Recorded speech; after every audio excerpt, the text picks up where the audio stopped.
because of me. It's all hundreds and thousands of Marines that I got to work with, that both from maintenance to my supply brethren, that helped make things like that happen, and I really appreciate it. I'm going to do everything I can to keep this short. Wanda kept telling me, keep it short. You don't have to say everything. However, when the Master Gunnery starts talking, it's just habit forming. We don't know when to shut up. Because we have so much to say. So I'll do everything to keep this short and sweet. Because also, I know there are plenty of Master Sergeants out there waiting for me to get this over with. There's a lot of people that I would really like to thank, but if I stood up here, it would wind up like the Academy Award, right? You just start running down and thank you, right? Next thing you know, people are beeping at me, it's time to step off. But I'll tell you right now, okay, hang on. Gotta catch my breath. Two people that started me out, put a base, right? And that's my parents, who can't be here. And that's okay, they're in a better place. Retiree Harmon and Eloise Harmon. They instilled in me a couple things that, to be honest, believe me, I had to learn the hard way. To be honest, restricting, the base is so big, but to be honest, to treat everybody with respect and always do the best you can. Because if you don't, you're wasting everybody's time. And as far as treating everybody with respect, I hope I live that. And I hope all the Marines that I've ever worked with experience that. And the Marines that have worked with me, they know how emotional I can be. I didn't know this until probably several years ago, but they could estimate as to what level of rage I was moving into when I would get excited. And as the Major alluded to, I could be on a teleconference and I'm calling whoever on the other line every name in the book, but they can't hear me because I'm kicking and screaming. So I have a tendency to get a little excited. So as quickly as I get excited, though, I think I'm a pretty happy guy. Like to have a good time. So thanks to them, they laid that foundation, and of course, we go on to boot camp. But in addition to that, there are a few other people that I would like to mention in particular, to mention publicly, and thank them. The next person I would like to thank is Phyllis Harmon.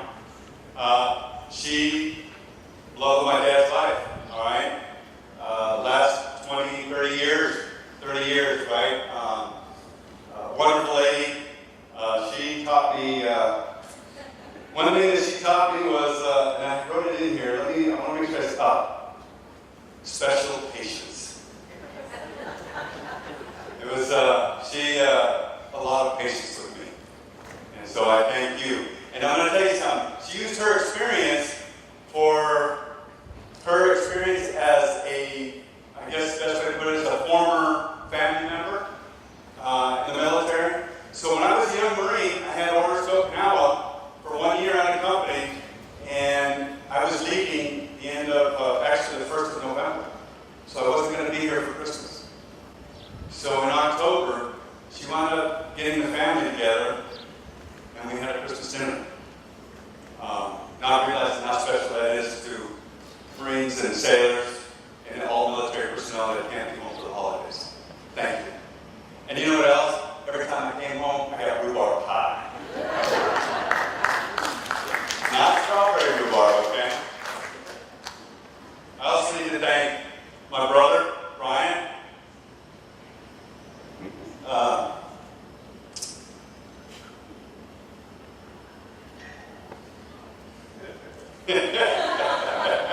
What did I say? I tell you, Brian is probably one of the most motivated non-Marines you'll ever meet. Non-Marine. Okay? I don't know, a hippie from the 60s, but he seemed to love the Corps. Because I tell you what, quick story.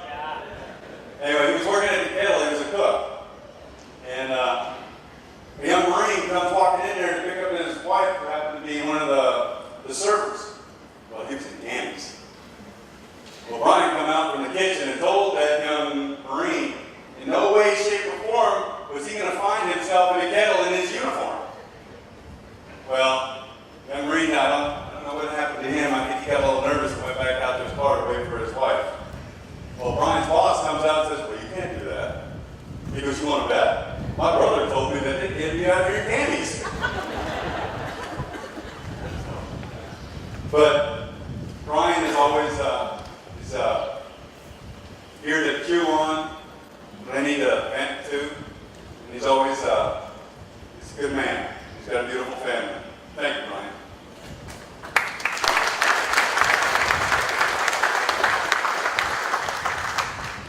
I didn't know how to verbalize this next one, but other than to say, Wanda and I as children, okay? I can't thank them enough.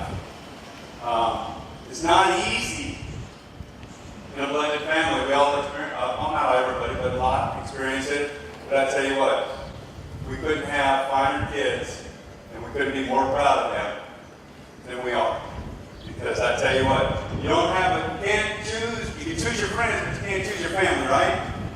And when you put a family together, hey, let's see what happens. We've had a great time. I love you guys. I really do. Thank you.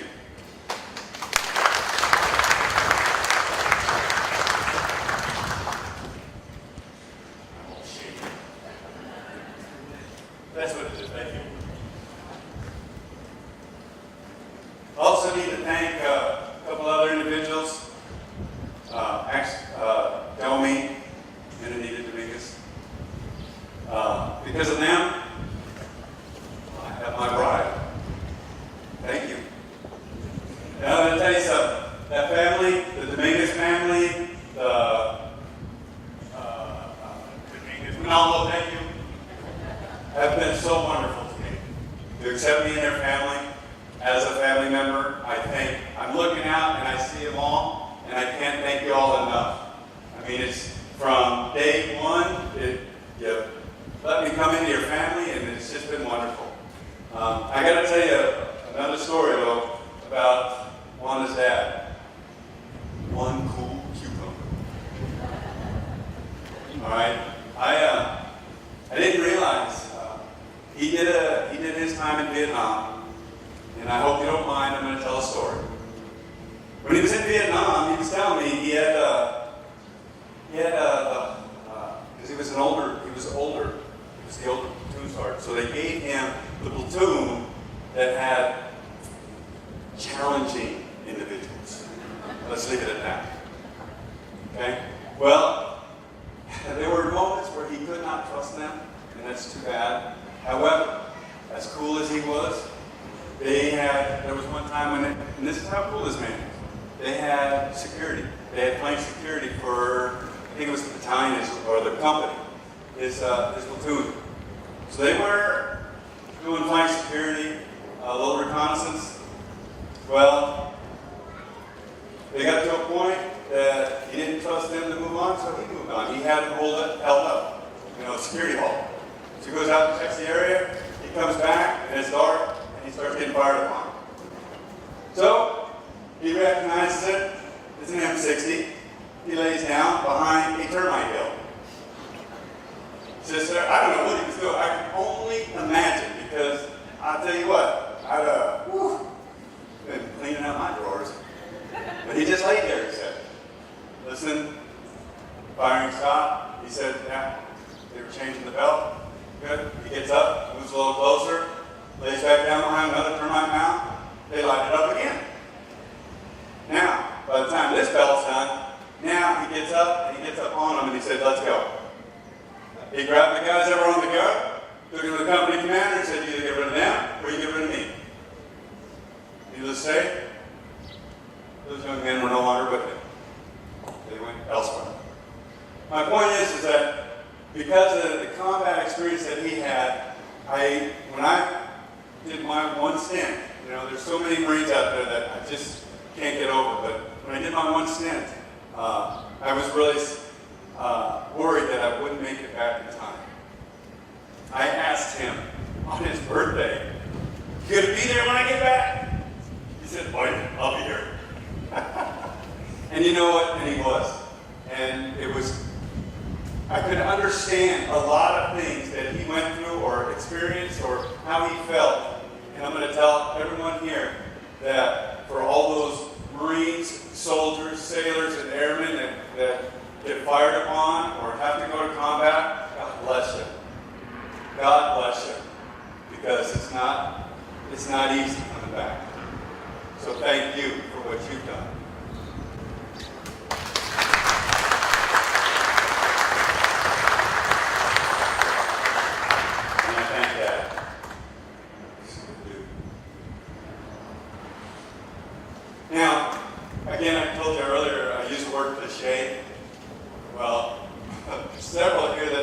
I spent like 3 weeks trying to remember, what is that word? And I asked Bill, I asked Wanda, I don't know how many people I asked. I said, what is that word that, you hear over and over? I finally figured it out like 3 days ago. It's cliche. Because, I got to tell you, this all wouldn't be here if it wasn't for you, for my wife, Wanda. So it is not a cliche. We may hear it sitting out there, but I tell you what, when you're here, it's not. It's from the heart. Thank you.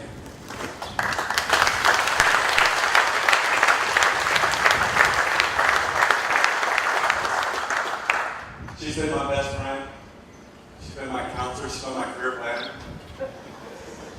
And you think I'm kidding? It was really cool. It's, everywhere I wanted to go, she said, oh yeah, that's good. You can go there. I'll tell you, being a 2800, it's kind of hard to do. So for the young Marines that get an opportunity to have read that bio, as a 2891, it's very hard to do some of the things I got to do, and I'm very thankful for it. But it can be done, and I say that to Sergeant Pat Rocky, Sergeant Shelley, Sergeant Larkin. They're all 2800s. You can do it. Don't let somebody just tell you no because you're a 28. Because it's not for support. I spent 30 years in support, and I'll take care of any Marine, any sailor, anybody I can. So that point being, is that's where I had my support. It's right here. When I knew I wanted to make the tour to Iraq or Afghanistan, but where I was stuck, it just wasn't quite happening. So she told me one day, she goes, honey, if the opportunity comes, you don't have to ask, just say yes. And she did. The opportunity came, I got to say yes. I got to do I've served with some beautiful people. And I thank you, because we wouldn't be here probably. There are other times that, I can run up and down the list, I guess, if I were to stay up here long enough, if you allowed me to. But tell you how special this lady is. She's also a Marine. And I thought that was pretty cool. Congratulations.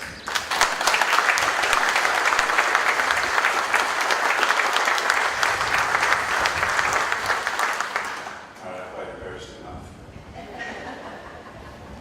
But there's a few other people out here I want to thank, especially through that year. I'm not trying to dwell on that year that I was in Afghanistan, but people like Admiral Mackey, I thank you, sir, for just, he seemed to know when Wanda needed a kind word and when she didn't need anybody. She just needed to be alone. And so, thank you, sir. There are a many number of individuals that I can thank. I'm going to tell you right now, when I started this out, in my head there were other ways I wanted to take this, but I won't go back. I just want to thank some people in particular. Staff Sergeant Pyatt. Staff Sergeant Pyatt was a Marine who convinced me that I needed to re-enlist the first time. When I was going through school, everybody referred to me as lifeguard. They said, you can stay in life. Well, when you get to the end of that first enlistment, it's that step over the line or not. He convinced me that I need to stay in and continue the fight, so to speak. Another name from the past for some of you, Captain Mike Brown. He taught me that the profession of being a Marine is an honorable profession. He was my company commander at 2nd Almaco. I have no idea where any of these individuals are, but I tell you what, I thank him, because after him, I knew what I wanted to do. Another individual I got to thank is Master Sergeant Malloy. I don't know if any of the comm chiefs recognize that name, but he was my first comm chief, the 1st Battalion, 6th Marines Guard. He gave me the let's see here, what did I write? Oh yeah.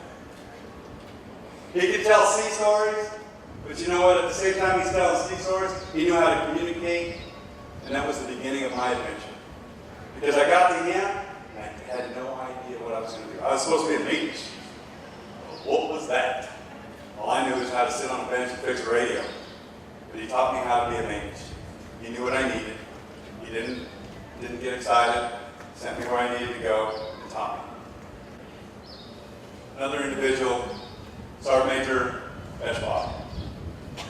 I would be remiss if I didn't say his name. Because I spent what I refer to as 2 years of purgatory.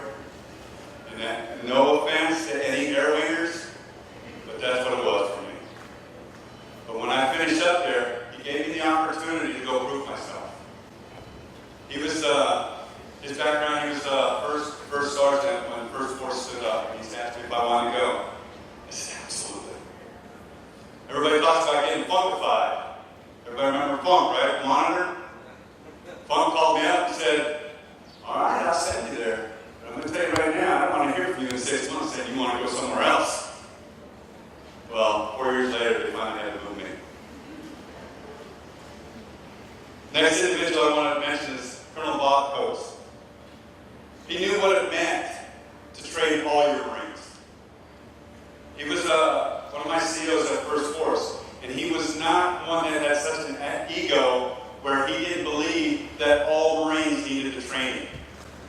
It wasn't just the 03s, it was everybody, 03 being the grunts. It was everybody. His S4, his S2, his S1, as well as his comm shop. Next would also be Colonel George Bristol. If you want to know what Chesty Puller was like, for those that don't know Colonel Bristol, I think if you looked at Colonel Bristol, you would have an idea of what Chesty Puller was like. He was definitely a Marine's Marine. And I thank him because he, again, allowed me to continue to pursue a lot of things that I would have never had the opportunity to have been anywhere else. Thank you.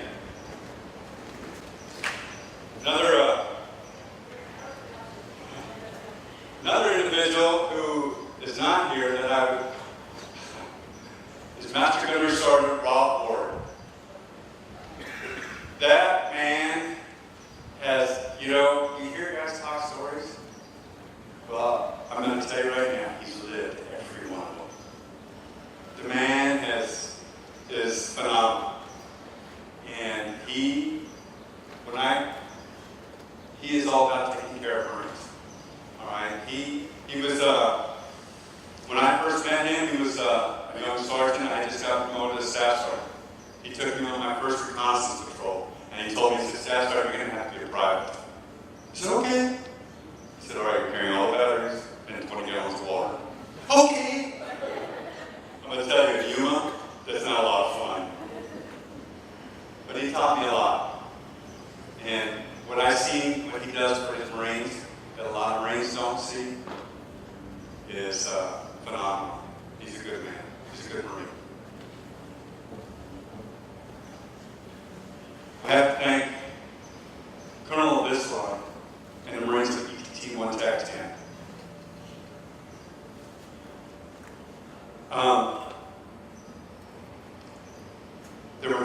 There were two Marines that went sailor in particular. We didn't get to bring everybody home. That's okay, because what they showed, and for the Colonel and I, was awesome. We had Captain Jesse Melton, a communications officer with 12 Marines. We had Lieutenant Nick Madrasso, who was a communications officer at NLG, third NLG. And then we had HM2 Eichmann Strickland, a young kid who wanted to be a doctor. His plans were to, and him in particular, because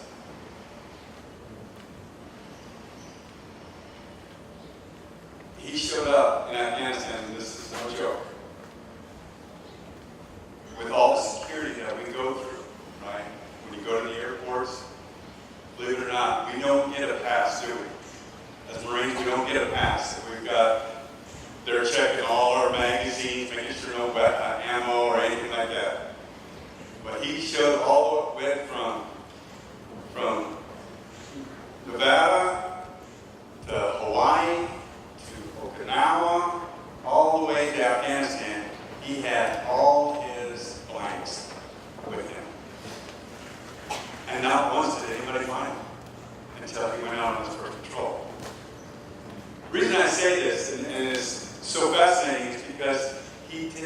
leave.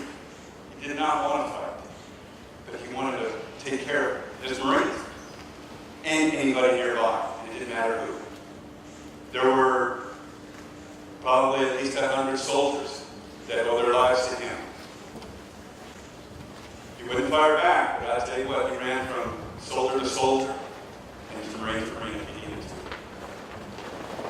IAE took all three. God bless him. Colonel Bissalon was the finest combat leader I ever had. I only had one, and so guess what? He's the best. I'm telling you, I adore the man. I would do anything for him because of how he allowed his Marines, his young officers, to take charge. He didn't get excited with them. If he got excited with them, you didn't know about it, and that would be after their patrol. But I tell you right now, those young officers learned a lot from him. And I wish him and his family well as they continue on. Thank you.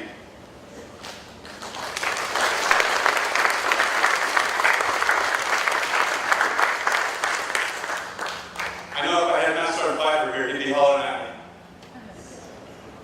But last but not least, I got to thank my retiring officer and his lovely bride, Larissa. Sir, I've already told you this a couple times, so I'll make it short. Thank you.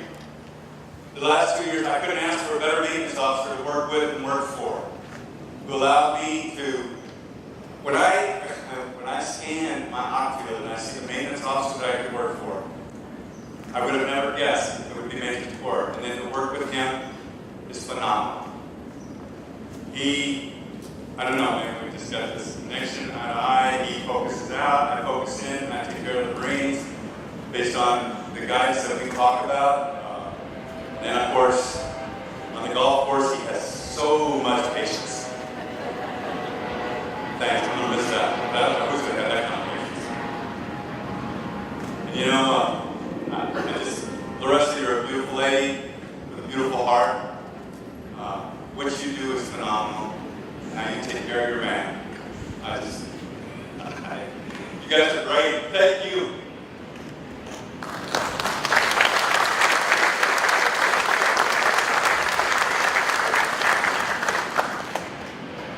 I really don't want to say again now. I was really nervous about getting out here. Now I don't want to. I have everybody's attention. I'll start going into Edith, you know, like, play here. No, I'll end this right now and say that my neighborhood, friends from my neighbors, I think I said that right. Thank you, because you know what? Juan and I couldn't have done what we did without your support. Taking care of us, taking care of the neighborhood. Al, Junior, Wayne, your families. Thank you.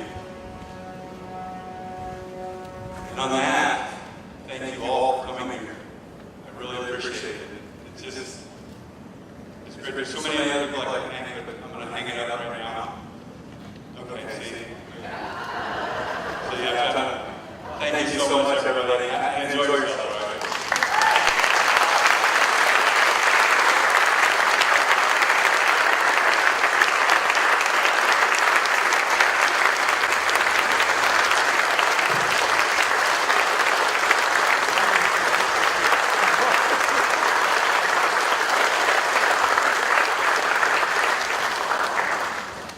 Ladies and gentlemen, they are now being presented to Mr. Harmon, his daughter, stepmother, and mother-in-law in recognition of their many sacrifices and contributions while supporting Master Sergeant Harmon's career.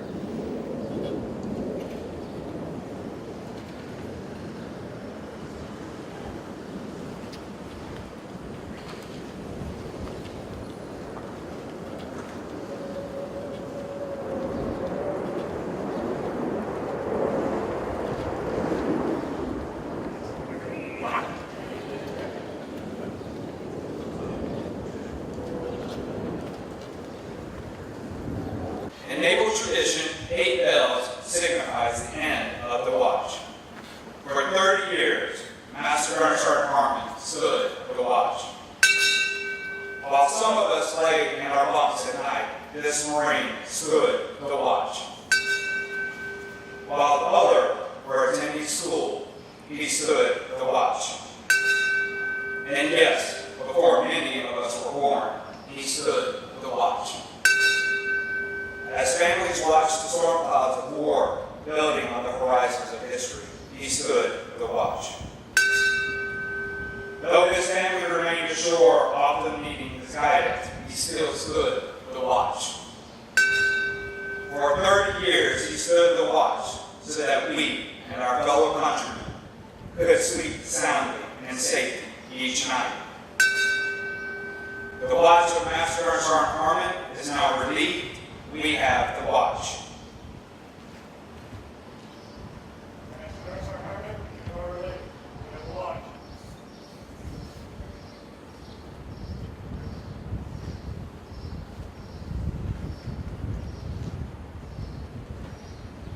Fair winds, following seas, and safe harbor, Marine. We few, we happy few, we band of brothers. Master Sergeant Harmon retired, and Miss Harmon departed.